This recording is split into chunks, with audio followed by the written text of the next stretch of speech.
গরম গরম চিংড়ি ভুনা, এই যে চিংড়ি মাছ গরম গরম। আমার আবার খাওয়ার আগে একদম গরম গরম রান্না করতে ভাল লাগে, গরম গরম খাইতে ভাল লাগে। এর জন্য আমি একদম খাওয়ার ঠিক আগ মুহূর্তে রান্না করি, কারণ তরকারি একদম নগদ নগদ রান্না করে খাওয়ার মধ্যে একটা কিন্তু অন্যরকম মজা।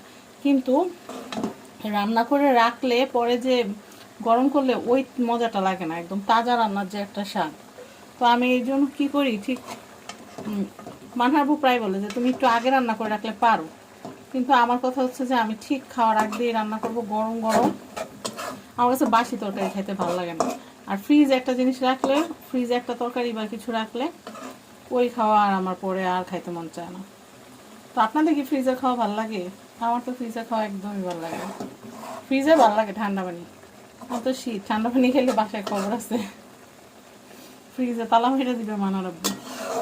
যদিও কোনো সময় ফ্রিজে তালা মানে না, আমাদের বাসায় আমাদের ফ্রিজে তালা চাবি যে কই থাকে আমরা নিজেরাও জানি না। তো যাই হোক, আমার মতো চিংড়ি কার কার প্রিয়? আমি চিংড়ি রান্না করলে আমি কিন্তু ধনে পাতা দিছি, একটু বেশি করে ধনে পাতা দিছি যেন একদম সুন্দর একটা ঘ্রাণ হয়।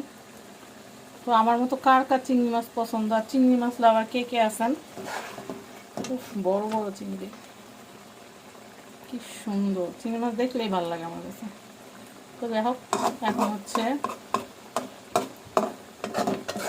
রান্না হয়ে গেছে, ধনে পাতাটাও সুন্দর, এখন নামায় ফেলি, বন্ধ করে দিই চুলা।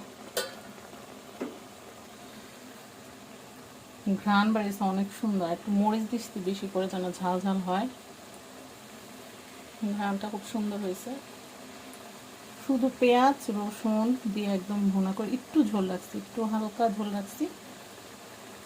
ঝোল না থাকলে আবার মানহাটা আবার ঝোল অনেক পছন্দ করে, ঝোল ছাড়া বাচ্চা খাবে কি দিয়া। অনেকে ভাবতে পারেন যে শাক দিয়ে রান্না করছে, হয়তো শাক না, একটু বেশি করে এই যে এই চিংড়ি মাছগুলো থাই স্যুপ রান্না করার জন্য রাখছিলাম, থাই স্যুপের মতো করে। তো আমাকে দুধ থাই স্যুপ এখন খাইতে হবে না, থাই স্যুপ আর একদিন খাবো না। আজকে কিছু রান্না করি না, অলসতা লাগতেছিল। আর আজকে আপনাদের ভাইয়া আবার অনেকগুলো প্রোডাক্ট আনছে ওখানের, ওই প্রোডাক্টগুলো আবার চেক করা লাগছে, আর ভালো লাগতেছিল না। আবার কিছু ওই যে পাইপ ক্লিনার, যে জড়ি জড়ি পাইপ ক্লিনার, ওগুলো দিয়ে আবার অনেক সুন্দর সুন্দর ফুল বানাইছি কিছু, ওইখানে অনেক সময় চলে গেছে, যার কারণে রান্না টান্না করি নাই। তো ভাবছি যে যেহেতু রান্না করি নাই, তাইলে এক কাজ করি, ভাত বসাই দিছি, ভাত থেকে হয়ে গেছে, আর এই যে এখন এই যে চিংড়ি মাছটা হয়ে গেছে, এখন হচ্ছে মজা করে খাওয়ার পালা। তো যাই হোক, সবাই ভালো থাকেন, আবার কোনো শর্ট বা রিলস নিয়ে হাজির হব, এখনকার মতো বিদায়, আল্লাহ হাফিজ।